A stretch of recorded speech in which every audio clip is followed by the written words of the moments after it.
I want to talk about when you were drafted because, I mean, you were on the cusp. I think you were drafted 34th overall, which was like one of the first couple picks in the second day. Going into the draft, were you feeling, where did you feel you could go? From what pick to what pick were they telling you? And then when it was the Cowboys at that 34th pick, like, how did that feel? So prior to my injury, I was going to be a top 3 pick. So having that injury in the bowl game, the Fiesta Bowl, kind of shifted the narrative for all of college sports. Like created the Jaylon Smith rule of people being allowed to sit out of bowl games because of risk of injury. If you look at my draft stock and where I was going, what I accomplished in college, and what I was prepping to do at the next level. So prior to the NFL draft, like the first rounders get the invite to go to wherever they're hosting the draft and all of these different things. And for us players that have been watching the draft for a long time growing up, it's always a dream when you're going to be a first round pick to go to draft night.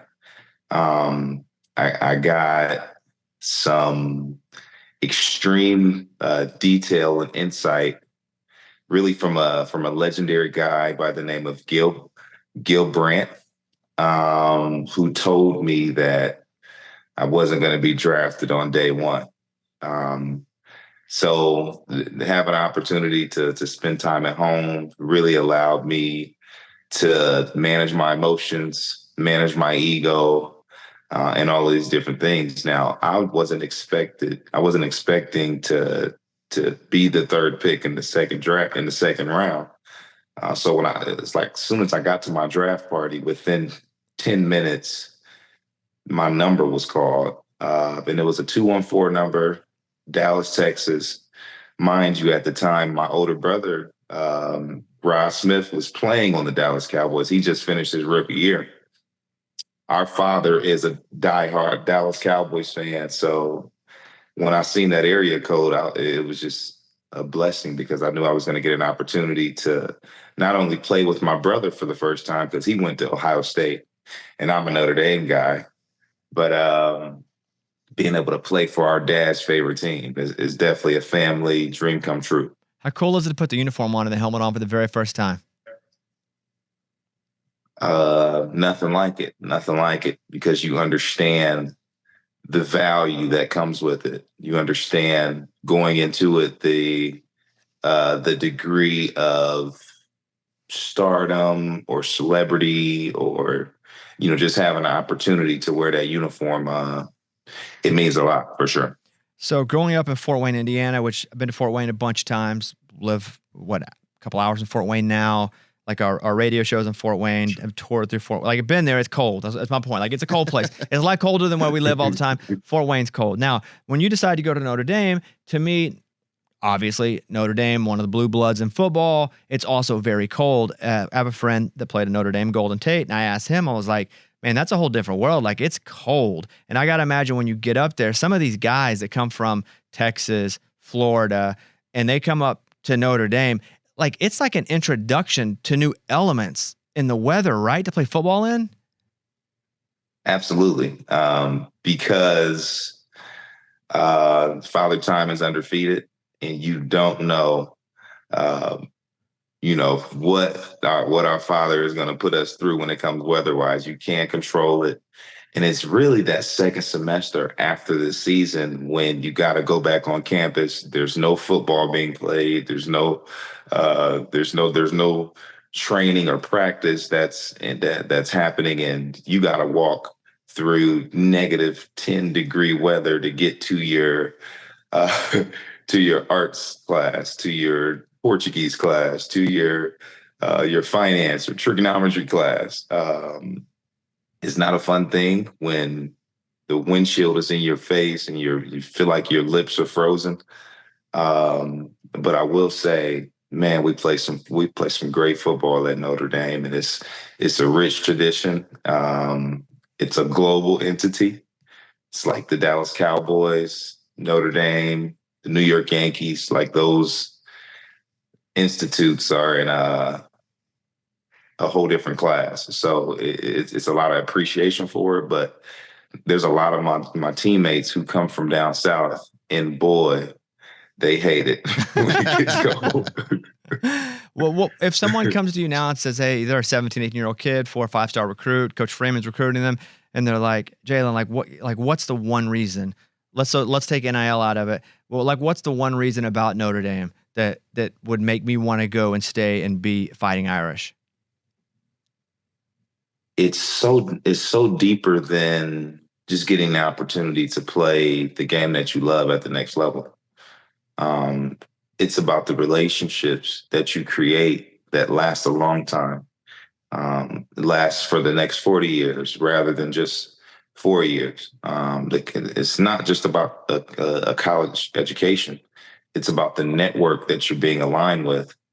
And in any city, any state, any country that you live or go into, someone knows about Notre Dame. I was in South Africa a few years ago and walking down the street and somebody had a Notre Dame hat on. So that's the biggest thing. That's the biggest benefit. It's a real people's university, and the alumni, we don't take it lightly how we understand the importance of togetherness. And that's what I love about Notre Dame. I'm an hour and a half. I was born and raised in Fort Wayne, Indiana, so an hour and a half from Notre Dame. And I'm a mama's boy, so I didn't want to go away from home for college. I wanted to be close by. Like I said, my older brother played at Ohio State, so I was able to take my own path by choosing Notre Dame. And I love it. I can't wait to be there Friday. Yeah, so let's talk about that because I'm a big Coach Freeman guy. I'd play for. I suck. I would never make the team, but I would. Whatever he wants. You didn't suck. No. I would say right now. I'd be like, I'm in. Whatever you want me to do, Coach. I'll be a wedge buster right now, and I will die right now. And so, what has Coach Freeman done? What's for that culture at Notre Dame? I think he's sparked the urgency for greatness. And that's what us alumni, we see, we feel. I've had a great opportunity to form a relationship with Coach Freeman, which goes a few years back now. Marcus, he was actually a GA at Ohio State while my brother was playing there. So as I was getting recruited, getting a chance to meet him and understand his journey. I got a great appreciation for Coach Freeman. Can't wait to see these guys on Friday. We're going to get the job done. It's the Battle of Indiana, and I believe we haven't played the Hoosiers since 1991 or 1995, something like that. So I'm looking forward to putting it on them. What do you think about Notre Dame being independent still? You feel like there's a need for them to hop in a conference, or you all good with them scheduling everything? No, never. And the reason why is because we're the University of Notre Dame, and you can't tell us that we can't go play our arch rival team, which is the University of Southern California. You can't tell us that we can't play Stanford. The benefits of Notre Dame is we play all across the country each year, and I never want that to change. Bottom line is we can only afford to lose one game a year. We understand that, we know that, and we're looking forward to our first ever college football playoff home game. So South Bend is going to be rocking. I'm actually opening up a Japanese ramen cuisine called Jinya Ramen Bar right across the street from Notre Dame. So it's opening up in Q1 of next year. So we're looking forward to being a part of the Notre Dame community and giving back. And it's just grateful for the opportunity to be a part of the Notre Dame Fighting Irish.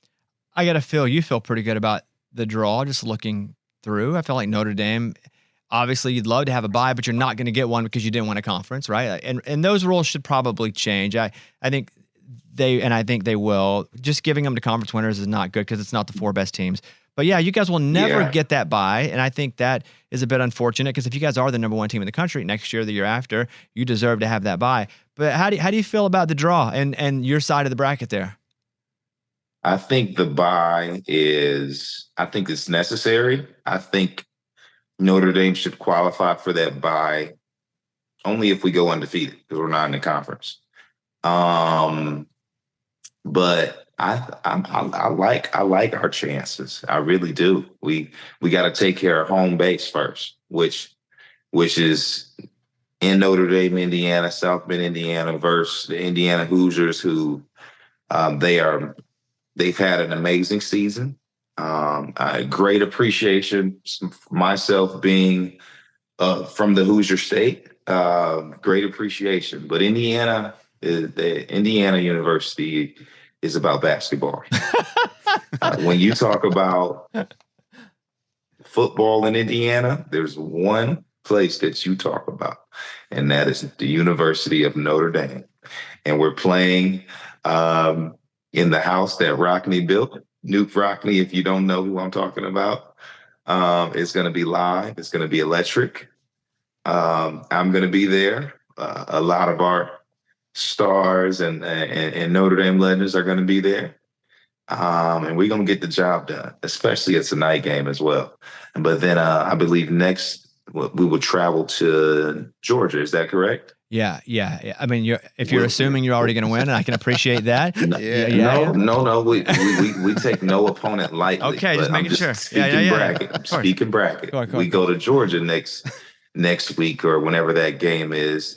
That'd be a bowl game, though. Can you answer that? Yeah, it'll be a bowl game, but in a dome. Yes, so no weather. In a dome? Yeah. Yeah. I like that. We travel well as well. Okay. So. All right. Yeah, for sure.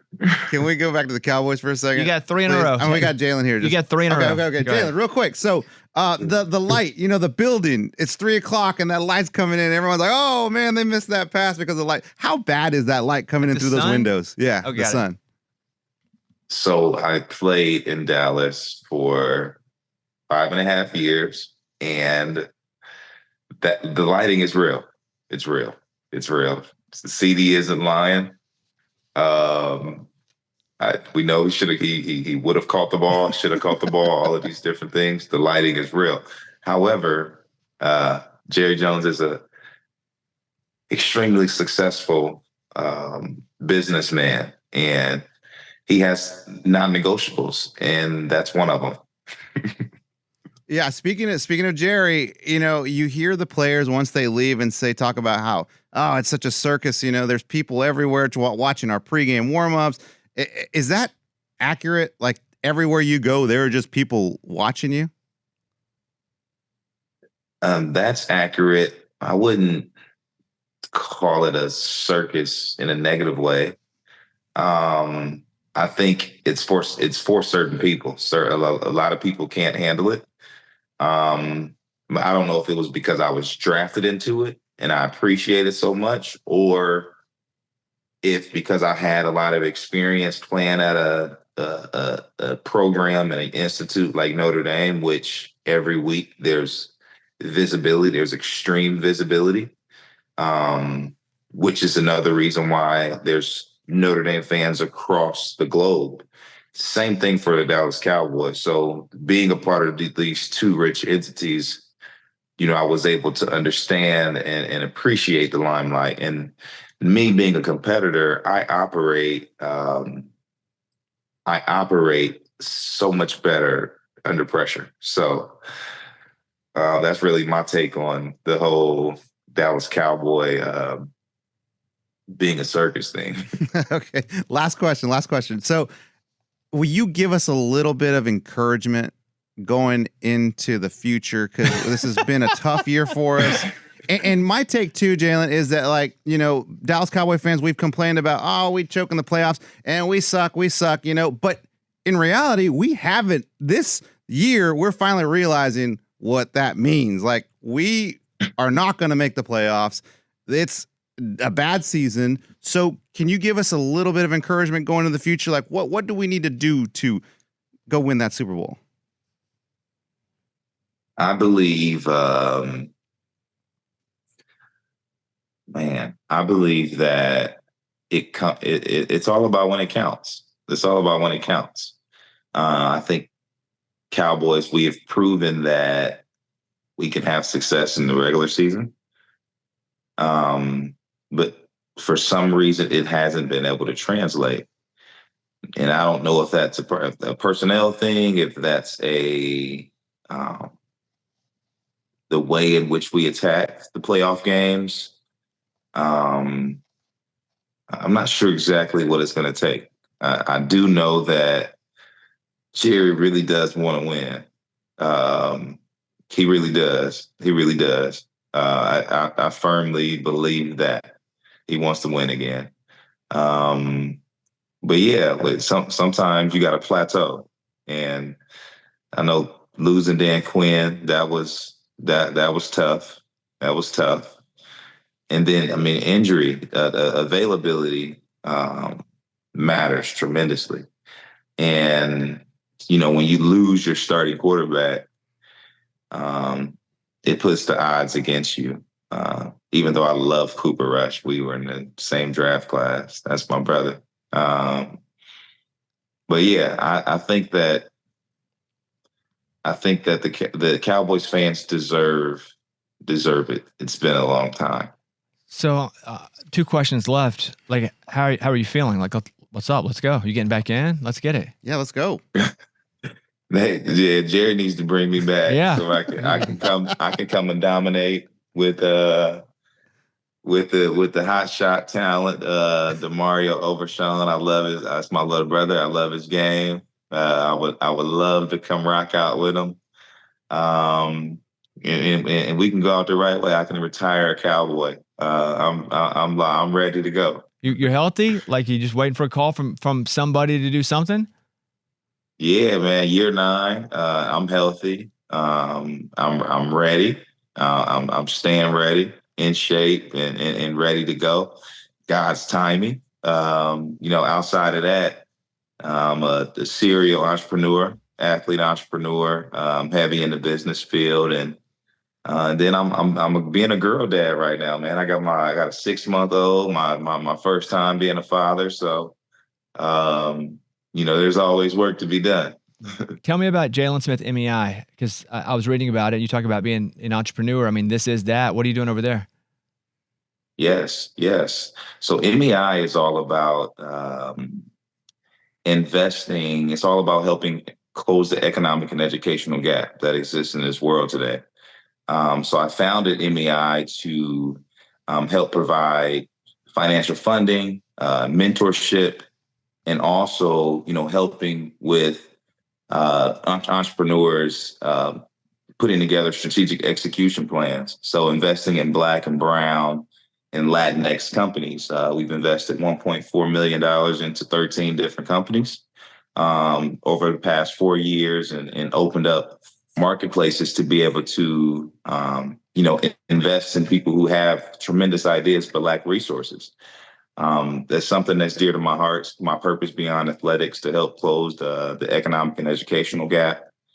Started my own life insurance agency recently to help educate and protect families as well. So there's a lot of different things that I got going on. Like I said, I have a huge purpose beyond athletics, but I make sure I'm up in the mornings getting my work in to stay ready too. That's awesome. JaylonSmith.com if you guys want to check more about what he's talking about. And he's already got his bags packed for that Georgia game, which is fun. He's ready. Indiana ain't nothing but a thing. Ain't nothing but a night that's happening, and we're moving on. Jaylon, we really appreciate the time rooting for you. Obviously, Eddie being a huge Cowboys fan was super excited that you were on. Thank you, Jaylon. And to hear all the things you're doing outside of football, Yes. that's really encouraging and inspiring. So have a great weekend. Hope you guys get the W, and hopefully we'll talk to you soon. Yes, man. Thank you all. I'm sure I'll be on again soon. So I appreciate you guys, man. Y'all be safe. All right, Jaylon. See you, buddy.